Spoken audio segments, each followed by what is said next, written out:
Bom, há poucos instantes, vocês que tiveram a oportunidade de acompanhar com a reportagem, né, a informação, né, de que o preço dos ovos continua subindo em todo o país, né? O primeiro debate era de que havia um aumento do consumo por conta dessa semana que se aproxima aí de Carnaval, né? E da Páscoa. Também por conta da questão da gripe aviária, a necessidade de se exportar mais para países como os Estados Unidos. E agora o debate é o quanto que o calor impacta na própria produção. Eu vou conversar com quem entende disso. É o Nélio Randi, ele é diretor executivo da Associação dos Avicultores aqui do estado do Espírito Santo. Já está conosco aqui ao vivo. Nélio, bom dia.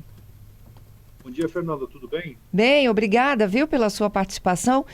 Me conta um pouco mais da produção, do quanto o calor impacta, e eu queria falar também dessa nova exigência aí no Brasil, o ovo com data de validade. Zé Fernanda, a questão dos custos aí dos ovos, né, vem realmente surpreendendo até o setor, mas em função, né, de alguns fatores, né, um deles você mencionou, essa questão do calor do consumo, na verdade. Então, assim, existem esses pontos, né? A gente tem sempre colocado, eu acho que é muito importante a gente deixar isso para a audiência bem evidenciado, que tem algum conjunto de fatores que estão propiciando isso para esse momento. Quer dizer, o custo das proteínas, de uma maneira geral, tem favorecido, né, o consumo de ovos, né? Eu vou exemplificar o preço da carne bovina, que está bem alto aí nos últimos tempos, né? Faz com que o consumidor migre de proteínas, e o ovo é favorecido positivamente, né? Tem o custo bem acessível. A outra questão é o momento que nós estamos vivenciando, aí, o início do ano geralmente é um período aí de maior consumo, do início das aulas, estamos nos aproximando também do período da Da Semana Santa, quaresma. da Quaresma em Aham. si. Enfim, esses fatores aí, aliados aí a um fator que nós estamos todos aí vivenciando aí nesses últimos dias, e além de janeiro também, que é o calor muito forte, né? Que faz com que a produtividade das aves diminua e, consequentemente, diminua a oferta de ovos no mercado, tem então feito com que essa proteína tão importante esteja nesses patamares, né? Mas vale ressaltar que continua muito mais acessível ainda do que demais proteínas, né? Uhum. O acumulado, Nélio, do aumento aí do custo da proteína, chegou a quantos por cento no ovo? Olha, eu posso te mensurar em relação ao produtor, que o produtor vem recebendo aí, digamos, se eu for aí do mês de janeiro para cá, em torno de 60%, né? Esse é o acumulado, né? Que isso se transforma em custo, mas aí você tem, entre o consumidor e o produtor, você também tem o varejo, né? Fundamentalmente, aí eu não sei mensurar qual é essa diferença que está dando aí para o consumidor no varejo, porque aí também tem outras variáveis que envolvem isso. Mas para o produtor, né, teve aí um acréscimo aí em torno de 60% pelo menos. Entendido. E a tendência de que isso vá mais?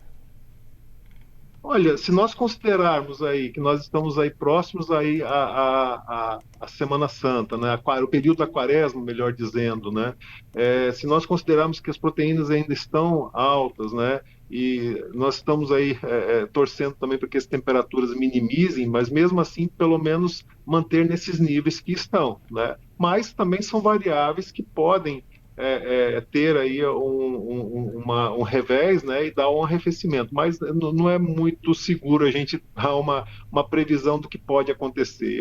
Na minha opinião, é que minimamente vai permanecer nesses patamares que estão hoje. Uhum. Hoje no Espírito Santo, o pente e a dúzia são vendidos a... Segundo, Tô, Para, tô aqui com a minha equipe aqui. Quanto, Bia? segundo o G1 Espírito Santo, eles fizeram um levantamento que em alguns supermercados o pente com 30 unidades pode chegar até R$ 25, Fernanda. É isso, Nélio? Pois é, é mais ou menos nessa faixa, né? Mas aí se você pegar, por exemplo, um pente de 30 ovos, né, e usar esse valor de R$ 25, né, você está tendo um custo de 83 centavos. Se você transformar isso em quilo de proteína, Fernanda, você vai ter aí uma proteína aí na faixa dos 10, R$ 12, né? Então, assim, está bem mais acessível do que outras proteínas ainda. Mas, enfim, a gente também sabe qual é a preocupação das autoridades, do próprio setor, da população. Eu acho que vocês vêm fazendo um trabalho com meios de comunicação muito importante, né, de expressar essa preocupação com o consumidor também, né, mas realmente é um momento que ele se mostra tanto atípico para, obviamente, para o consumidor e também para o próprio produtor, né? Então, estamos seguindo nessa linha, né, acompanhando essas possibilidades que podem acontecer em relação ao mercado. Eu fico pensando aqui, Nélio, né, que o ovo era a proteína que chegava à mesa de qualquer brasileiro, né? Ele continua chegando, eu acho, né? que é o alimento mais popular que existe, né? Sim, sim. E em algum momento aí, o frango não vai entrar no lugar do ovo?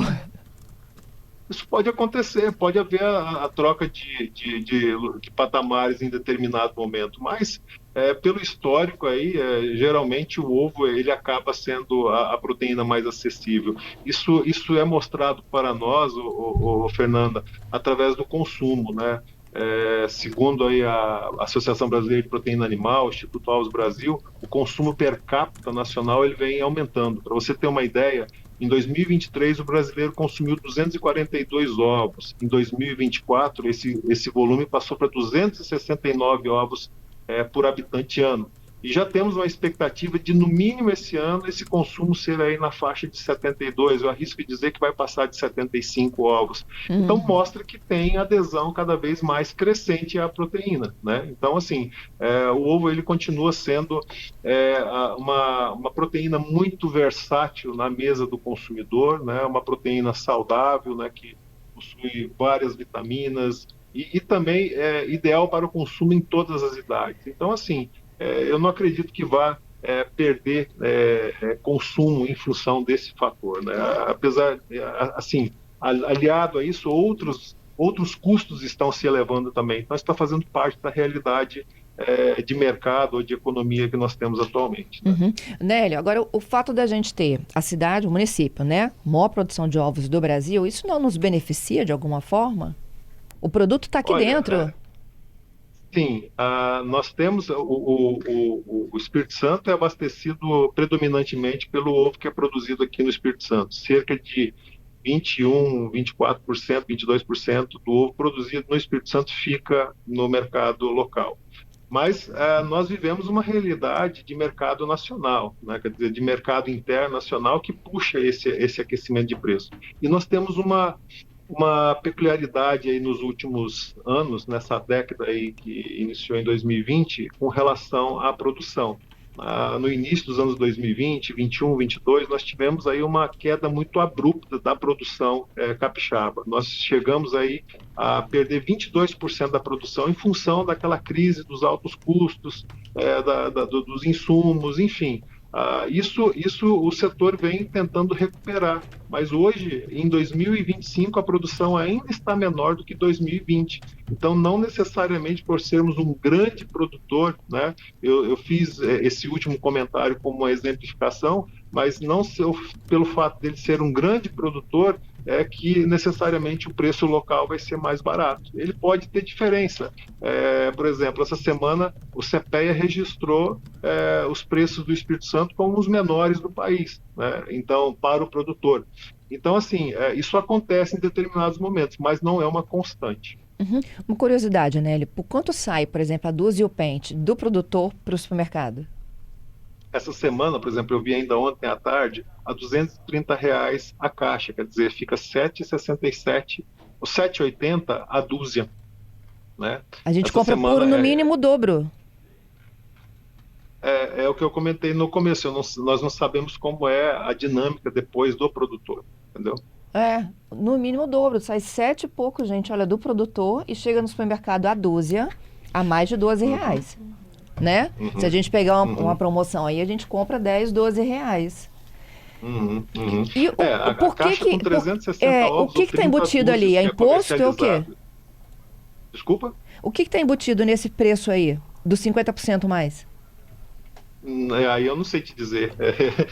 Eu sou um profissional da área da avicultura e eu consigo te falar tudo. Agora, do que acontece no varejo depois, aí não seria na nossa área. Né? Mas certamente vai ter, além da margem, vai ter a parte dos tributos também, né?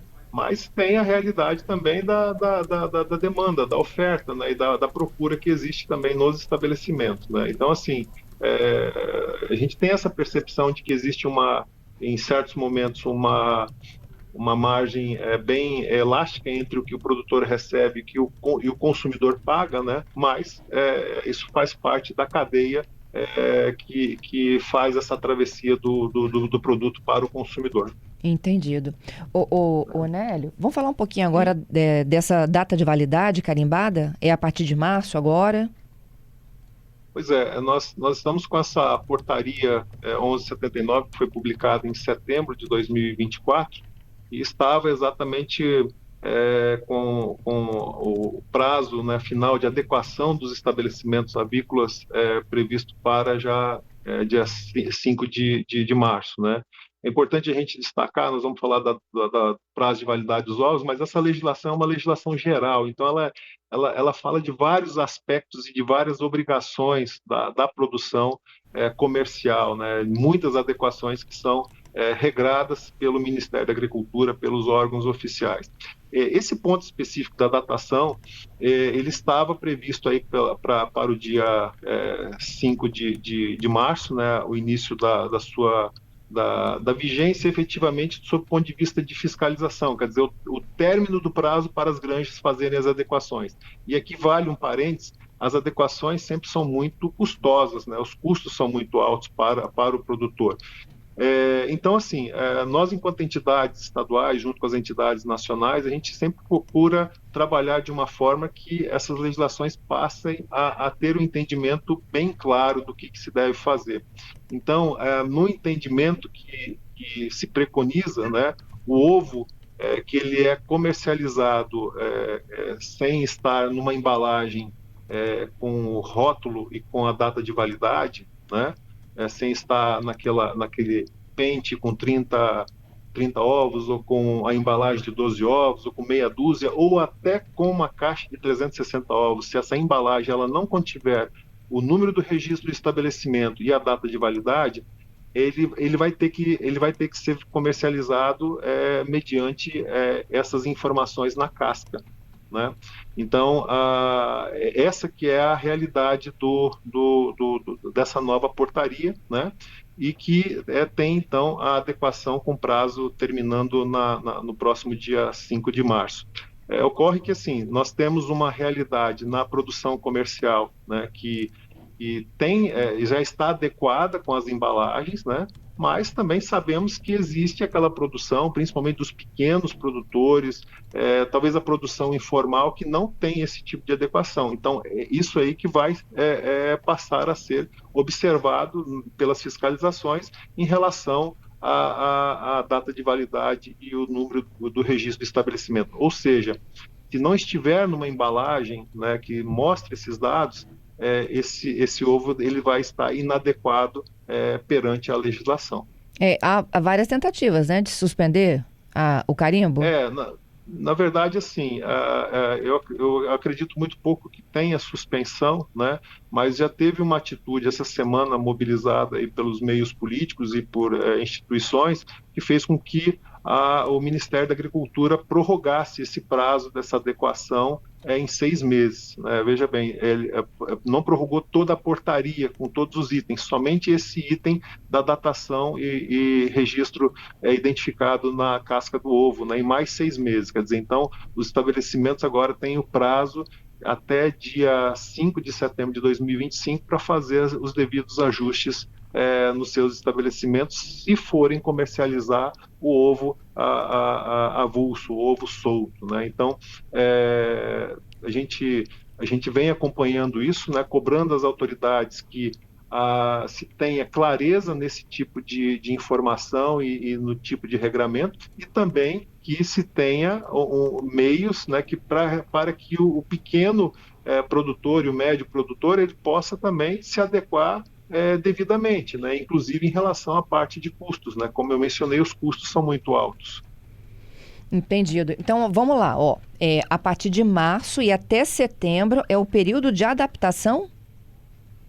O prazo de adequação foi estendido até setembro agora, né? Então, a partir de setembro de 2025, os estabelecimentos, o ovo que vai ser comercializado no mercado, ele terá de ser identificado com o serviço de inspeção na embalagem e com a data de validade. Então, na ordem, a caixa de ovos com 360 ovos, ela poderá ser vendida, né? O ovo poderá ser colocado em embalagem simples dentro dessa caixa, e essa caixa tem que ser fechada e ela tendo a identificação do registro do estabelecimento e a data de validade, e acompanhada com os dizeres proibida a venda fracionada, o produtor pode comercializá-la normalmente. Sem o carimbo. Além disso, como? Ele pode comercializar sem o carimbo, só com essas... Sem o carimbo no ovo, porque ele já está na embalagem. Uhum. Mas nesse caso da caixa de 360 ovos, ele não pode comprar, não pode se vender esse ovo para um consumidor ou para um varejo, e no destino esse ovo essa caixa de ovos ser aberta e ser comercializado a granel ou avulso ou individualizado. E aí quem estiver fazendo essa comercialização pode ser penalizado. Tá, então né? vamos nos colocar aqui no lugar do consumidor. Ele chega na feira, no supermercado, enfim. Se ele comprar a dúzia na caixa, esse ovo não precisa estar carimbado, só a caixa, é isso? Não, aí ele precisa estar... geralmente a caixa de ovos, ela com 360 ovos, ela vai para estabelecimentos que tenham maior consumo, né? Talvez um restaurante, um estabelecimento que tenha um consumo de larga escala, né? Uhum. Ou diretamente para o consumidor, talvez você tenha uma família grande, você vai levar uma caixa de ovos inteira para casa, né? Agora, não vai ser permitido a feira, por exemplo, vender aquele ovo fracionado para o consumidor, né, porque aí vai estar infringindo a portaria, né? Sim. Além disso, né, além dessa embalagem de 360 ovos, todas as embalagens, né, de 30 ovos, de uma dúzia, de 6 ovos, eles já contêm essa identificação. Então, se o consumidor chega no estabelecimento ou chega na feira e adquire uma dúzia de ovos que está dentro da embalagem, nessa embalagem conste a data de validade e o número do registro do estabelecimento, né, ele pode comprar tranquilo que esse ovo está devidamente inspecionado e a legislação permite que ele seja comercializado daquela forma. Tá? Agora, se ele comprar a granel, 1, 2, 3, 4, aí ele tem que estar carimbado. Exatamente. Tá. Essa que é a lógica. Essa que é a lógica da portaria.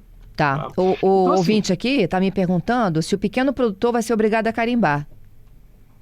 Se ele comercializa o ovo, todo produto que é comercializado, Fernando, a gente precisa deixar isso muito claro. Todo produto de origem animal que é comercializado, toda proteína, para ser comercializado, ele precisa passar por um serviço de inspeção, seja federal, estadual ou municipal. A legislação define isso, determina isso. Para que serve essa legislação, essa inspeção? O estabelecimento que produz esse produto, ele é inspecionado para verificar se o produto que está sendo manipulado, que está sendo comercializado, ele contém as condições higiênicas, sanitárias e de segurança alimentar para o consumidor adequadas, né? E estando adequados, ele recebe autorização através do número do registro dele, do serviço de inspeção, para comercializar ao mercado, né? Isso a gente precisa, a gente entende também que às vezes é um pouco complexo para o consumidor entender e até o objetivo disso, né? Mas isso, no final das contas, transcende exatamente numa segurança alimentar para o consumidor. Nós mesmos, né? Nós sempre falamos, quando nós falamos aí das carnes de frango, carne suína, o próprio ovo, né? Que o consumidor sempre observe se esse produto que ele adquire contém lá na embalagem o selo do serviço de inspeção junto com o prazo de validade, porque ele vai estar comprando um alimento seguro, não vai causar nenhum transtorno alimentar ou alguma intoxicação que possa ser proveniente de um produto mal manipulado ou que tenha talvez alguma situação que não pudesse ser aprovado pelo serviço de inspeção. Então, é uma questão de segurança, né? Então, assim, a legislação determina que todo produto que é comercializado, né, ele tenha que passar por esse serviço de inspeção. Uhum. E aí, respondendo mais uma dúvida aqui, olha, do ouvinte. Na feira, como que eu compro o ovo, então? O ideal seria que ele comprasse na embalagem individualizada, né, ou identificasse o produto de alguma forma, né, que ele está levando para casa, está sendo acompanhado pelo selo de serviço de inspeção. Se ele vai comprar uma caixa de 360 ovos, que esteja dessa forma, e se estiver comprando com um pente de 30 dúzias ou de 30 ovos, ou com uma embalagem de uma dúzia ou menos, que essa embalagem contenha o registro e a data de validade. É assim com qualquer produto, né? Tá, então o feirante, chegou mais um aqui, fazendo essa mesma dúvida do feirante, ó. Eu compro um pente de ovos todas as semanas na barraquinha da rua, eu não vou ao supermercado. Como que eu compro, então, a partir dessas novas determinações do Ministério da Agricultura? Pois é.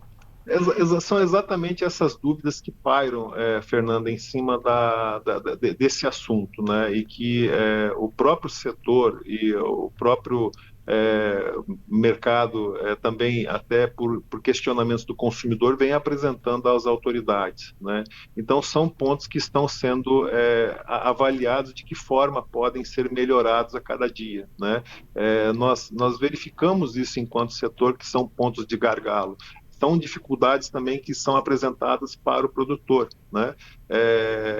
O produtor comercial, né? Agora, nós sabemos também que existe aquela produção informal, né? Mas pela legislação, qualquer tipo de produção, que ela não seja de subsistência, ela precisa ter as suas adequações mínimas junto às autoridades oficiais e sanitárias. Então, assim, à luz da lei, né, todo e qualquer produto precisa ter esse tipo de adequação estampada ou no rótulo, ou, nesse caso, se ele compra sem a marcação, sem o rótulo, ele terá de ter o produto com essa marcação no próprio ovo, né? Agora, assim, a gente percebe que existe uma evolução nos últimos tempos. Por exemplo, o pente de 30 dúzias, de 30 ovos, que é comercializado também na feira, em muitos estabelecimentos hoje ele ainda existe e ele contém o rótulo. Então, talvez seja, se o estabelecimento está regular, talvez seja fazer uma adequação daquela embalagem, né? Então, assim, é um período, né, que realmente vai gerar muitos questionamentos, né, pelo próprio setor, e está acontecendo, tanto que ontem o próprio Ministério da Agricultura viu que tinha que prorrogar o prazo, e podem ter certeza que o setor comercial ele está, através das suas entidades, trabalhando fortemente para que seja da maneira mais clara possível, para que isso não seja também um empecilho para que o consumidor deixe de consumir ovos ou diminua o volume de proteína que ele consuma. Então, isso está sendo feito, né, de maneira muito incisiva, com toda essa atenção. Mas, repetindo, à luz da lei, ele não poderia comprar, né? Entendido. Nélio, a portaria já foi publicada com essa prorrogação? Sim, ela foi publicada, ela está datada de ontem, né, e foi publicada hoje no Diário Oficial, né, a portaria SDA Mapa 1244, de 18 de fevereiro de 2025. Oficialmente não há obrigatoriedade, então, para a partir de março, o carimbo na casca. A obrigatoriedade para o produtor já existe, que a partir do momento que a portaria anterior foi publicada, ela já entra em vigor, ela está vigente, né? Mas todo e qualquer portaria ou outro ato que é expedido pelas autoridades nesse sentido, que requer adequação, que requer ajustes, como eu falei, o produtor tem que fazer altos investimentos, vai ter que mudar a linha de produção, colocar equipamento para fazer a datação automatizada, né? E aí vale um detalhe, tá? A datação é feita com tinta tóxica e tinta usada em alimentos. Então a gente precisa deixar também muito claro isso para o consumidor também não ficar com medo desse tipo de atuação. E isso já é uma realidade também em outros países. E muitos produtores hoje, eles já, de maior porte, inclusive aquele pessoal que vai com um pouco de produto para o mercado externo, já tem que fazer esse tipo de datação. Então, assim, a legislação está vigente, o produtor está procurando se adequar, e a partir de setembro de 2025, então, digamos que os estabelecimentos então estão sujeitos à fiscalização do Ministério da Agricultura, e quem não estiver adequado pode ser penalizado. Uhum. Um outro ouvinte aqui, data de vencimento escrita à mão pode? Não, né? Não, ele tem que ser de acordo com o que a legislação preconiza, e eu acredito que somente com o equipamento apropriado, né? Uhum. E todas essas dúvidas, então, vocês têm um prazo até setembro para esclarecer? Sim, estamos alinhados aí com outras entidades aqui estaduais, as nacionais, né, para que a gente possa ter aí mais clareza possível, né, e que essas regras, né, elas possam impactar o menos possível, né, tanto o produtor, né, que acaba sofrendo com os custos e inevitavelmente acaba tendo que repassar, mas também o consumidor, né, que é uma preocupação também, para que realmente, né, o ovo ele continue sendo uma proteína acessível, né, além de ser saudável, ser muito boa, ela continua sendo acessível mesmo do consumidor, né, e que ela possa então fazer o seu papel alimentar, né, muito bem feito junto à nossa sociedade. Nélio, obrigada, viu, pela gentileza e pela oportunidade de explicar melhor para os nossos ouvintes. Fernando, estamos sempre à disposição, quando precisarem é só nos chamar, tá bom? Obrigada.